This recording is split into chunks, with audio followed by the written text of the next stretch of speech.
কাজ 360 ওয়েবসাইটে কিভাবে আপনার প্রোফাইল লিঙ্কটি খুঁজে পাবেন। খুবই সহজ। আমরা ওয়েবসাইটে গেলাম কাজ360.com। এরপর আমরা লগ ইন করবো। এই তো লগ ইনে গিয়ে আমার ইমেল আইডি এবং পাসওয়ার্ড দিলাম, দিয়ে লগ ইন করলেই ঢুকে গেলাম।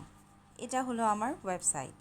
এবার উপরের এই গ্রিন সার্কুলার বাটনটা ক্লিক করলাম, করার পরে এখানে ড্যাশবোর্ড আর লগ আউট দুটো বাটন দেখতে পাচ্ছি। ড্যাশবোর্ডে ক্লিক করব।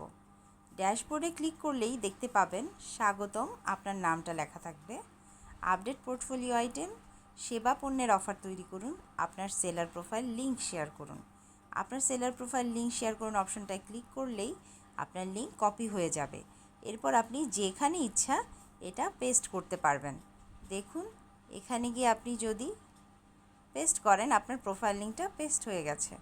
এই তো আপনার প্রোফাইলটা আপনি খুঁজে পাচ্ছেন এবং এই লিঙ্কটা যাকেই শেয়ার করবেন সেই আপনার প্রোফাইলটা খুঁজে পাবে। এভাবে যেখানে আপনার প্রোফাইল লিঙ্ক দিতে হবে সেখানে আপনি প্রোফাইল লিঙ্কটা দেবার জন্য আপনার অ্যাকাউন্ট থেকে লিঙ্কটা পেতে পারেন। ধন্যবাদ।